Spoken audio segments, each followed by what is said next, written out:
and welcome to the show. Legendary activist, legendary protester. It is Mr. John Minto. John, welcome to the show. Thank you so much for joining us. No, thanks, Pat and Chewie. It's really nice to be here with you tonight. Yeah, I appreciate it. It's amazing to have you. Hey, yeah, it is amazing to have you, actually. It's amazing some of the people that I've watched for a long time doing what they do, sort of spearheading a part of the community that many of us watching are a part of. So just a huge thanks for all the mahi you've done over your years. It's inspiring and challenging, and we need voices like you out there more and more and more. So thank you for what you've done and what you are doing. Yeah, no, thanks, Pat. I appreciate those comments. Yeah, I think. I think the last 18 months have been the toughest of probably my life, really, with what's been going on in Gaza. It's just unbelievable, and we've got a government that's been absolutely bloody silent. Condemned every act of Palestinian resistance,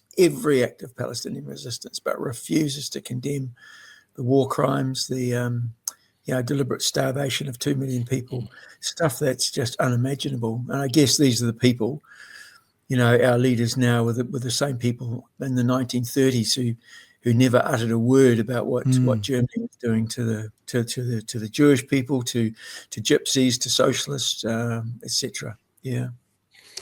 Hey, John, before we go to have a look at the actual reason you were in the news in the last couple of days, I can remember asking, his name jumps out of my head, former male co-leader of James Shaw. I had an interview with James Shaw, and I was a bit cheeky. It wasn't on the run or anything. I said to him, what do you think about Taiwan?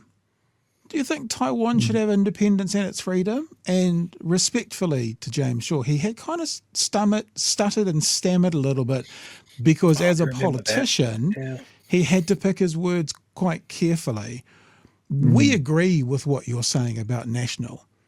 Do you think it would be any different right now if it was a Labour-led government and their response to Gaza?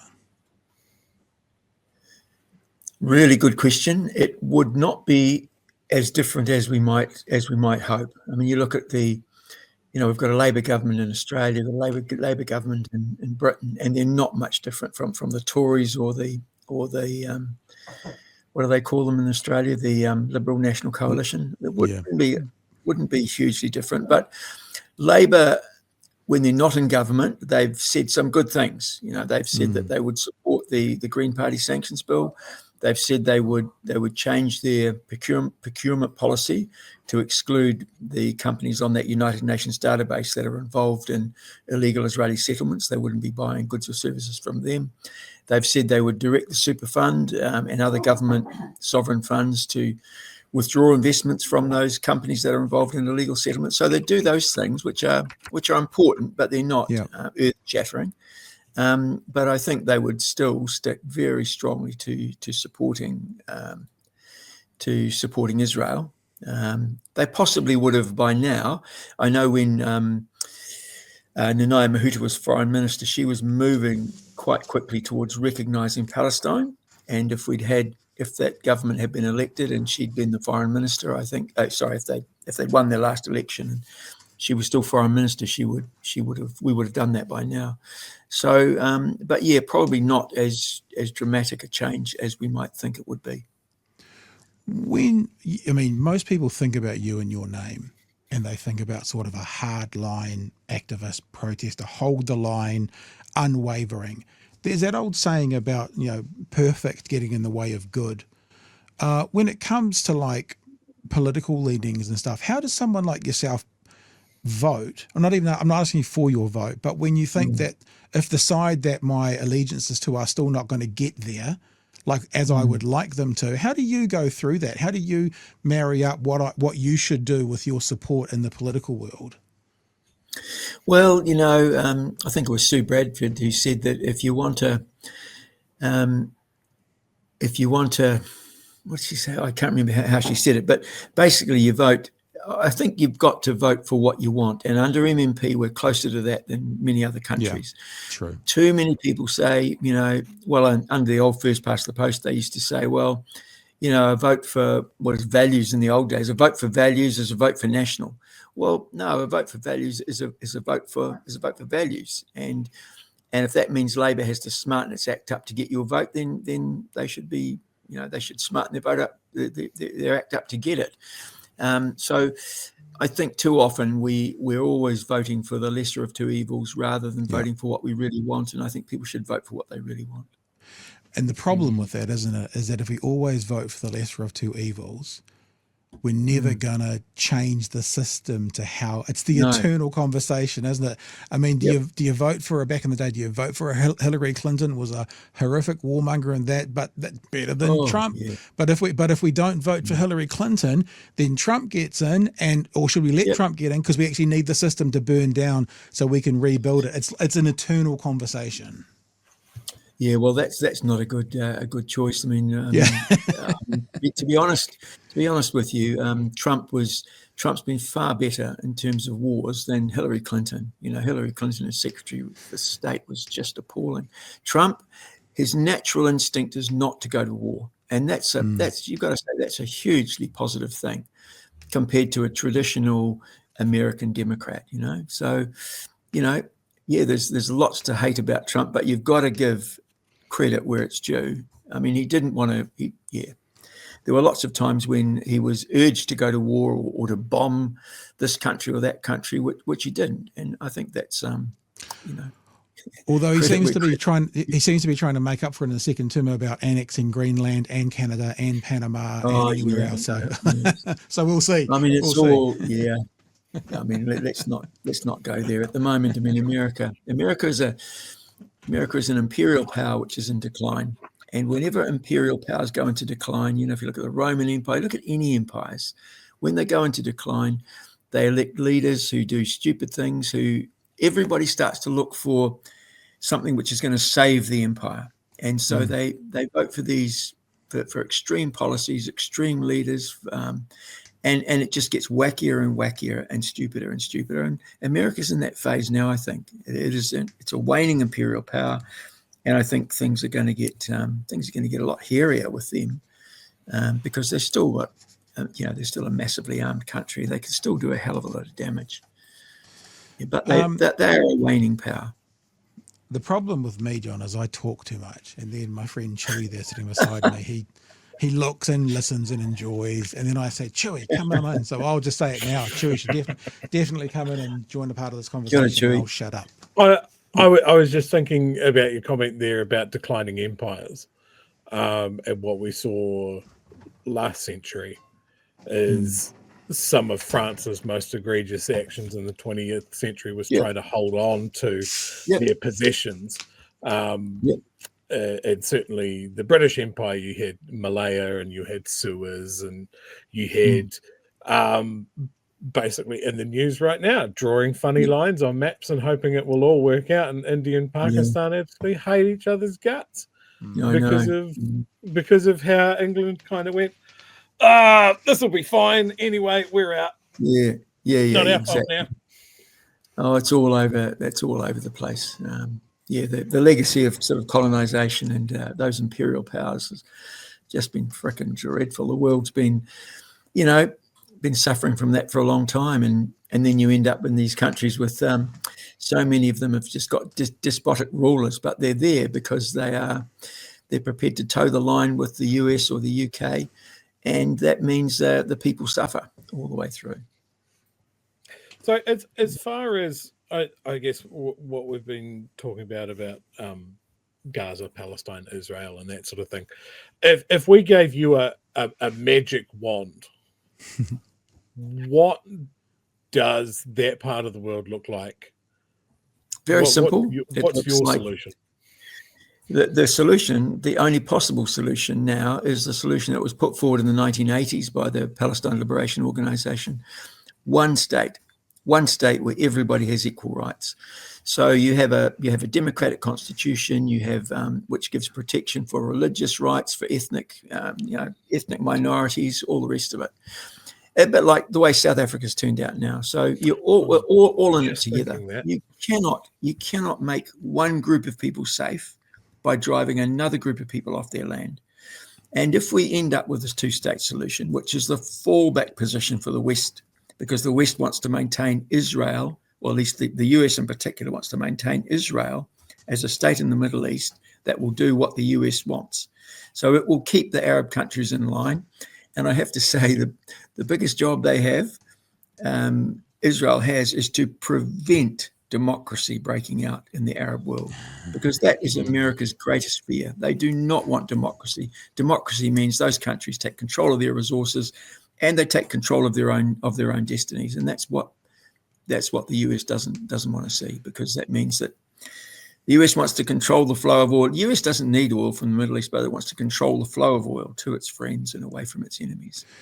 The thing that's interesting about the South African comparison is, without the oppression of people like Nelson Mandela, who then raised up to lead the country and then go through truth and reconciliation, you probably wouldn't have that whole thing today. So if we're going to use that as a bit of an example, do we have a Nelson Mandela yet? Is that person still to come? How does that person raise up and become the leader to do the equivalent of the truth and reconciliation thing? Yeah, I mean, Israel has systematically assassinated every credible Palestinian leader they can find. It's just part of their modus operandi. So over the years, there have been dozens and dozens of Mandela-like figures who've simply been assassinated by Israel, because they want the Palestinian people to be leaderless. They want them to be disorganized. They want them to be split 1,000 ways. And with that situation, they can continue their, pushing people off the land, colonizing the land, stealing the land from the local people. So, but having said that, I have there isn't a Mandela figure there at the moment, but I don't think we need a Mandela figure. We need democracy. And in a democratic system, those leaders will emerge rapidly from the Palestinian community. If we have, for example, we haven't had elections in Palestine since 2006, partly because the Palestinian Authority don't want the elections, because they'll be voted out, but partly because Israel and the US don't want elections, because if they do have elections, they'll have Hamas, they'll have other groups that are genuine, have much greater claim to represent the Palestinian people in positions of power. So they do not want Palestinians to have democracy and elect their own leaders. So I think if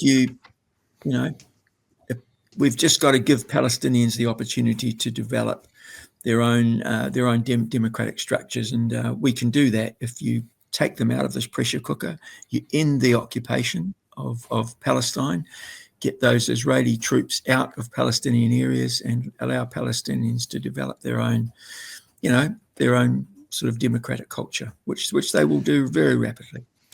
So just so I'm clear as well, for people who have not necessarily heard of the one-state solution, again, a lot of people say two-state solution, that would be Israel, Gaza, West Bank, one unified country?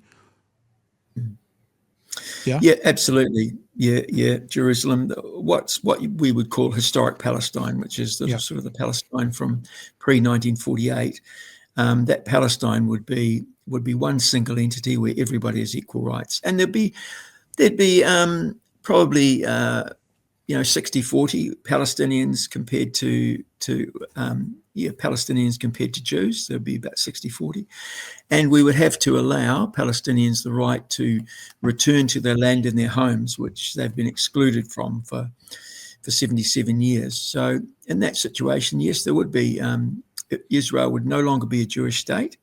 You can argue Israel isn't a Jewish state now. In fact, it's not, because 20% of Israeli citizens are Palestinians. So it's not a Jewish state. It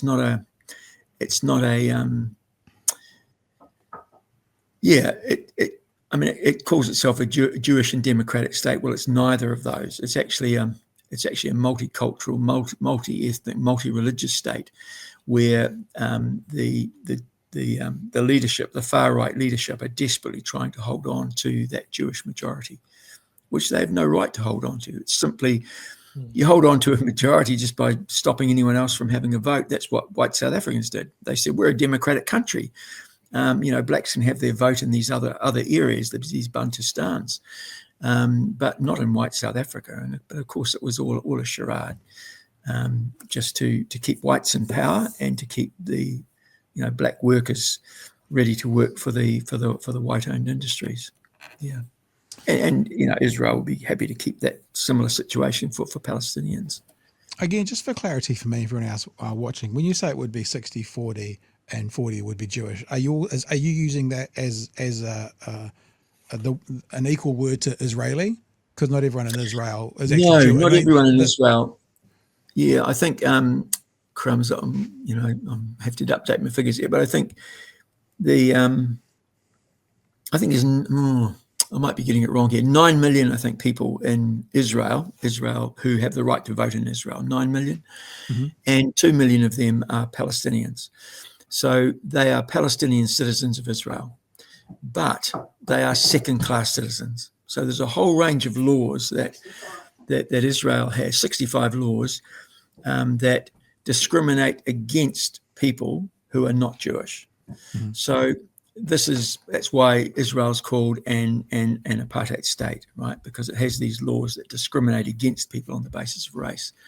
So those Palestinians, and Palestinians are sort of, in several different groups. The group that has the most rights are Palestinian citizens of Israel. Then you have Palestinians living in Gaza and the West Bank and in East Jerusalem, and they don't have any. They live under Israeli military law. They don't live under Israeli civilian law, which Palestinians who are citizens of Israel do.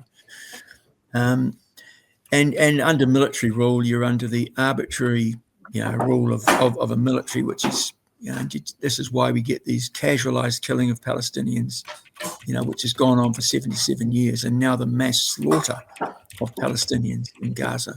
Something which is utterly horrendous, all under the cover of Israeli propaganda, which is readily promoted by Western media. Maybe we'll jump across now to the. How long have we been going? 20 minutes. So the reason we asked you to come, John, it's been an insightful chat. Thank you for that. But this came out yesterday in the press that the police watchdog group have said that you were arrested and pepper sprayed unlawfully. I believe, is this you taking this video, the video that's on the story? Is this your video or is this someone else's video?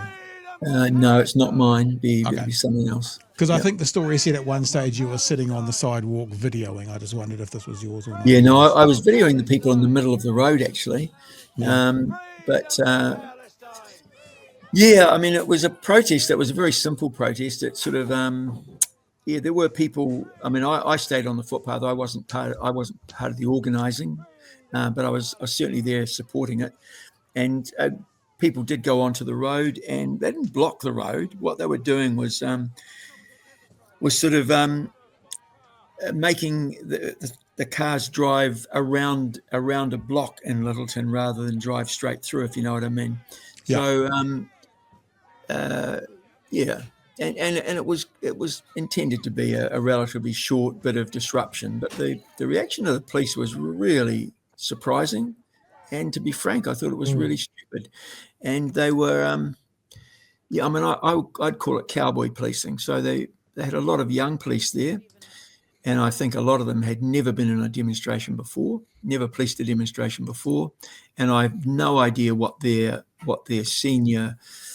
I don't know, the senior sergeant or inspector who was in charge told them beforehand, but they came around and they were acting like just in such a really cavalier way to people who were being, people were on the road, people weren't doing exactly what they were told to do, but it wasn't they called it a mass disorder event. Well, when the police got stuck in, yes, it was a mass disorder event, but the police turned it into that, and then they were pepper spraying people. It was absolutely freaking outrageous. So I made a complaint immediately, and then on the day, and then 15 months later, the decision came out yesterday to say that the Independent Police Conduct Authority found that that it was unlawful for them to pepper spray me, and it was unlawful for them to arrest me. So. yeah, it's not a very pleasant situation to be in. So you were arrested on the day. Did you go into the paddy wagon off to the police station, or was Yeah, it yeah, more? yeah. Yeah. Yeah. What happens now? Like, now that they've said that you are unlawfully arrested, like, is it just basic, like, I should be right now, or is there some kind of recourse? What happens with you? Because obviously, as a part of that, you were harmed. Because even just the pepper spray, but we can see these photos that you are harmed during the situation. What happens after they've decided, whoopsie, our bad? Yeah, well, yeah. Well, what happens is that I'm meeting with a lawyer next week, and it seems the only thing you can do. I mean, we can. Look, I'm not sure all the options, but I know one other person who was pepper sprayed. I think the first protester in New Zealand ever pepper sprayed. That happened in Auckland, and you can go through a process and apply for compensation, and I'm not exactly sure how it works, to be frank. So if I do that, I will do that. If we can get some money, that money will go into the Palestine Solidarity Movement. So it's unfortunate that is the only way that appears to be the only way you can get any kind of any redress, but it's not really redress. It'd be nice for the police to come out and say, hey, look, we mucked up, we got this wrong, we're really sorry, and we're going to give better training to our people, etc., etc. It'd be nice to think that might happen, but I can't imagine it happening. You just get a phone call from your lawyer? Is that how you find out? I'm actually not even sure about that, to be honest. I mean, I don't know if there's a meeting or what. I just don't know what the process is. Chewie, sir, your dulcet tones. I saw an interesting question. I don't know, idea. Maybe the police reaction here was so out the gates because they're not used to dealing with protesters, because we don't protest enough. And as citizens, we owe it to the New Zealand police to improve their frequency of training with protesters. Well, would that be an idea? No, well, it is an idea. I've actually had senior police here in Christchurch say that to me, say that they have they've got a whole lot of police there now who have very little experience in protesting demonstration, in sort of policing demonstrations, and I do see that, and part of it is the whole sort of arming of the police. So there's two aspects here. There's young cops who've had no experience of dealing with protesters. They expect everyone to do what they say immediately. And then they escalate things really rapidly when people don't do exactly what they want, or people argue the toss with them. So that's an issue. And the second issue is that the police have, from the time when I was growing up, all the police had was an old wooden baton, and what police had to do, they had to genuinely work to de-escalate situations. So they would talk their way through situations. And I've seen some of that, some really good policing, where, I was in Auckland, and a guy living across the road from us was he was having serious mental health issues one night, and he thought his flatmate had stolen his speakers, so he went out and he just ranting and raving around the house and in the middle of the road. He smashed all the windows in his flat and was completely out of it. And the cops arrived. 2 cops arrived, and honestly, they were bloody good. They kept well back. They didn't go up and taser him or pepper spray him. They just talked them down. Said, "Come on, mate. Okay, well, let's talk about it." The police these days don't do that. They don't do that. They come in and they're armed. So, pepper spray, then a taser, and go to your car and get the Glock pistol out if you need to. It's I think it's really sad that our policing sort of come to that. Yeah, sounds like so. I think you're right. There is, and the police are aware of that. They've said that to me, that they the lack of experience in dealing with protest situations is really showing up.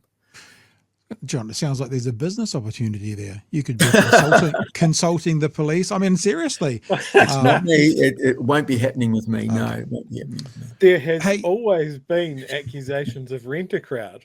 So, Rent a crowd. Well, I'll tell you what, the pay's no good. The pay is $0 an hour. So if you're renting, it's yeah. It's actually, I said that tongue in cheek, but it's actually a question that had come in as well from Worming. Would John go to the police college and help train up police around demonstrations? No, not your bag. No, it's not my thing. It's I'm focused on the police need to worry about themselves and what they do and get their own act together. But the human, our job is to. I'm not a great fan of. Let me put it another way. I think in a democracy, we should have every citizen should have a very healthy skepticism for the police and for organisations that operate largely in secret, like our spies, the SIS and the GCSB, who are largely unaccountable. And we only see their enormous F-ups when they become public. And then suddenly, yes, there was a terrible problem, but it was an isolated problem with isolated people and blah, blah. It's actually not. So these problems are systemic within organisations that are used to making decisions behind closed doors. So we should always have a healthy skepticism of the police. I'm not saying we should be anti-police, but I'm saying we shouldn't defer to their word as the word from on high. Yeah. I was going to say as well. I was going to ask you one other question. Chewie, have you got anything else for John that you want to ask before we wrap up? No, I'm all good. Thanks, Pat. I just thought, John, Chewie, I like your Palestinian flag there. It's really good in the background. Good to see. Yeah. No, it's unfortunately been there for a while. So it'll stay up there for a while. I'm an optimist, and I think that certainly within my lifetime, things are going to change dramatically. And I think when the change happens in the Middle East, it's going to happen incredibly rapidly. Israel will unravel really quickly, and we'll be in a new world, and that will be a wonderful, wonderful thing to see. I was just thinking of the idea about there needs to be more protest to help the police get up to speed. I mean, with this government, whether it's a treaty principles bill or, changes in the equal pay, they're certainly doing their darndest to give these police more practice at protest, aren't they? Yep. Well, they certainly are. Well, New Zealanders we're not good at protesting, to be frank. A lot of us are, a lot of the countries are out of practice. But in a democracy, this is the lifeblood of democracy. We shouldn't accept the fact that. So we have an election. People say, we've elected this government. This government has got a right to make all these rules because we gave them that right. But in fact, we didn't give them that right. What happened with this government is that there were issues that came up that in these coalition agreements that were never discussed during the election campaign. This is not democracy. This is dirty little deals done behind closed doors. Winston Peters comes with this little shopping list from all of his corporate donors, saying, we want this, we want that, we want that. And he puts them all together into a little package. He might grumble about them in one or two of his speeches, a little line here or there, but no one's got any idea what his negotiating agenda is. And I think the same with the ACT Party, when they brought in charter schools or whatever. Democracy means we all participate, and democracy means that we all that when governments do things that they've got no mandate to do, we protest. We started this conversation, John, with sort of a bit of a general chat about what's going on in the world and you and a bit about what you've done and where you've been. Just to wrap up with, I was thinking as you were speaking, because you have been at the forefront, a known face in a lot of actions in New Zealand over the last decades. I'm not asking you to pick your favourite protest. That would be a weird way to say it. But are there anything, if you're writing your memoirs, like what were the things that would feature in it about your life and what you've done? Oh yeah, I won't be. I'm not a sort of a memoir biography person. I think whatever difference you make is going to will be in the minds of the people or the experiences of the people who you leave behind when you cark it, and that's the important thing. It's not it's not whether you write a book about it or whatever. So, but I think I still get really surprised by the when I come across a lot of people, this is people overseas, when they talk about the Springbok tour in 1981, we saw it as our, that we were part of an international movement. There were boycotts going all over the world. Our big boycott was on rugby, and we had, for a whole lot of reasons, the protests in New Zealand developed very quickly and very large, and ended up becoming mass civil disobedience by the public of New Zealand, which New Zealanders don't often do that, but we did it in 1981, and we did it, and we led on other issues too during that period. But people in South Africa and observers of apartheid in South Africa have often talked about how much of an impact it had just on shaking up white South Africans into realizing that this couldn't go on. So I think in terms of, the impact that and I mean, it wasn't me, but the fact that I was a spokesperson for that movement during 1981, that gives people say, oh, well, you did it, but I didn't. It was a movement that did it. I just happened to be the spokesperson for it. So I'm really proud of New Zealanders standing up in 81 and plenty of other times since. There's a story I've heard about Nelson Mandela getting word of the Waikato rugby game being called off, and he tells a story, I believe, about that giving him strength after he heard what had happened in New Zealand on that specific event within the he was, yeah, he was there in a cell on Robben Island, and he told the story. I wasn't there when he told it, but he was at the Governor General's residence at a garden party, and he was talking about it. And he said, he was in a cell there, and the wardens had got up in the middle of the night to watch this game. This was the very first game ever live streamed, first rugby game ever live streamed in South Africa.